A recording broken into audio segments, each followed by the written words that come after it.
السلام علیکم ورحمۃ اللہ تعالی وبرکاتہ نحمده ونصلي على رسوله الكريم اما بعد فاعوذ باللہ من الشیطان الرجیم بسم اللہ الرحمن الرحیم۔ حصول برکت کے لیے ایک بار درود شریف پڑھ لیجیے۔ اللہم صلی علی سیدنا و مولانا محمد معدن الجود والکرم وآلہ وبارک وسلم۔ سامعین اکرام، میں جیش محمد مصباحی آج پھر آپ کی خدمت میں ایک ویڈیو لے کر کے حاضر ہوا ہوں، جس کو میں نے زن مرید کے نام سے موسوم کیا ہے۔ سامعین اکرام، زن مرید اس کو کہتے ہیں جو عورت یعنی بیوی کا غلام ہو، یعنی صرف جو بیوی کی بات سنے اور گھر میں کسی کی بات نہ سنے۔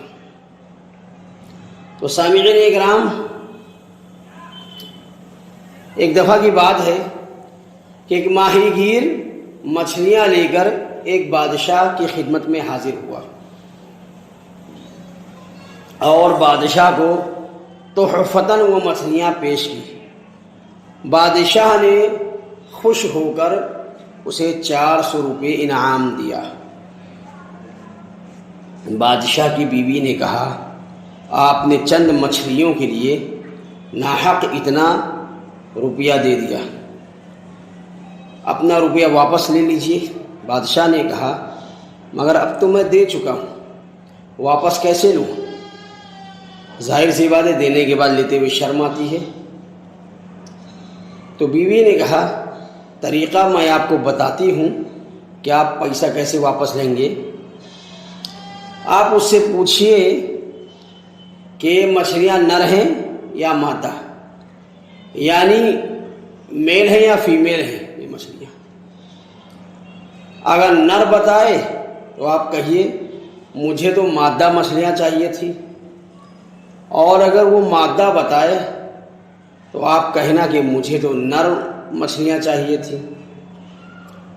لہٰذا اس بہانے سے آپ اپنا پیسہ واپس لے سکتے ہیں۔ چنانچہ ماہی گیر یعنی مچھلی پکڑنے والے کو بلا کر بادشاہ نے یہی سوال کیا۔ تو عزیزان من، ماہی گیر بھی بڑا ہوشیار شخص تھا، وہ باتوں کو سمجھ گیا۔ اس نے جواب دیا، بادشاہ سلامت، یہ مچھلیاں نہ نر ہیں نہ مادہ، بلکہ یہ مخنث ہیں۔ مخنث کہتے ہیں ہجڑے کو، تو یہ مخنث ہے۔ مچھلی پکڑنے والے نے کہا۔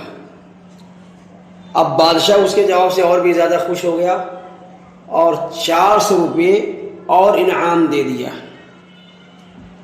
یہ دیکھ کر بادشاہ کی بیگم اور بھی زیادہ جل بھن گئی۔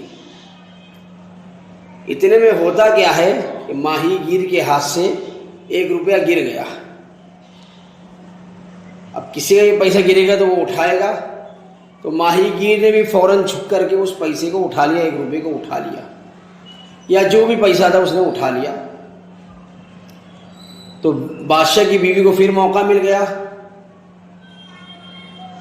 تو اس نے بادشاہ سے کہا، دیکھیے جناب، یہ کتنا لالچی ہے کہ 800 میں سے 1 روپیہ گر گیا تو کتنی جلدی سے اس نے اٹھا لیا۔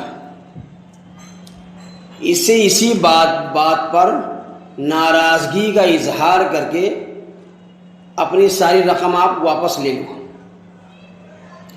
چنانچہ بادشاہ نے اس ماہی گیر کو پھر سے بلایا اور پوچھا، 800 میں سے 1 روپیہ گر گیا تھا تو اسے گرا رہنے دیتا، تو نے اتنی عجلت سے کیوں اسے اٹھا لیا؟ مچھلی پکڑنے والے نے جواب دیا، حضور من، اس پر آپ کا نام کندہ تھا، یعنی بادشاہ کا نام اس پر لکھا ہوا تھا۔ تو ماہی گیر کہتا ہے کہ اس پر آپ کا نام لکھا ہوا تھا، نام کندہ تھا، اس لیے میں نے گوارا نہ کیا کہ آپ کے نام کی بے ادبی ہو۔ اب بادشاہ اس جواب سے اور بھی زیادہ خوش ہو گیا اور 400 روپے اور اسے انعام میں دیا، یعنی کل 1200 روپے ہو گئے۔ اور بادشاہ کی بیوی کی کچھ چلی نہیں، ساری چال بازی فیل ہو گئی۔ اس کے بعد بادشاہ نے سارے شہر میں ڈھنڈورا پٹوا دیا کہ کوئی بھی شخص اپنی بیوی کی اندھا دھند اطاعت نہ کرے، یعنی اندھی تقلید نہ کرے، کہ بیوی جو بھی بولے آنکھ بند کر کے سن لے۔ تو سامعین اکرام، واقعہ تو مکمل ہوا، لیکن اس واقعے سے ہمیں سبق کیا حاصل ہوتا ہے؟ اس واقعے سے ہمیں سبق یہ حاصل ہوتا ہے کہ زن مرید جو شخص ہوتا ہے، یعنی جو عورت کا غلام ہوتا ہے، بیوی کا غلام ہوتا ہے، جو گھر والوں کی بات نہیں سنتا ہے، اپنے دل سے فیصلہ نہیں کرتا ہے بلکہ بیوی کی بات سن کر کے فیصلہ کرتا ہے، تو ایسا شخص ہمیشہ خسارے میں، نقصان میں رہتا ہے، اور یہ مرض کمزور لوگوں میں اکثر پایا جاتا ہے۔ اور جہاں تک میرا خیال ہے کہ بیوی کا غلام بن کر کے وہی رہتا ہے جس کے اندر قوت بہا کی کمی ہوتی ہے،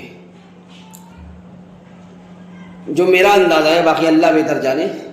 یا تو بیوی بہت زیادہ خوبصورت ہو، اتنی زیادہ خوبصورت کہ نظر ہٹائے نہ ہٹتی ہو، نظر ٹکی رہتی ہو، تو جو شوہر ہوتا ہے وہ بیوی کا غلام ہوتا ہے، بیوی کی بات سنتا ہے۔ یا پھر شوہر کے اندر، آدمی کے اندر قوت بہا کی کمی ہوتی ہے، عام طور سے اس وجہ سے وہ بیوی کا غلام ہوتا ہے، زن مرید ہوتا ہے، صرف اپنی بیوی کی بات پر عمل کرتا ہے اور گھر میں کسی کی بات نہیں سنتا بلکہ اپنے دل سے بھی فیصلہ نہیں کرتا ہے۔ تو سامعین اکرام، ہمیں اس چیز سے بچنا چاہیے۔ آج کی ویڈیو یہیں پر مکمل ہوتی ہے، انشاءاللہ العزیز اگلی ویڈیو میں پھر آپ میری آواز سنیں گے۔ السلام علیکم ورحمۃ اللہ تعالی وبرکاتہ۔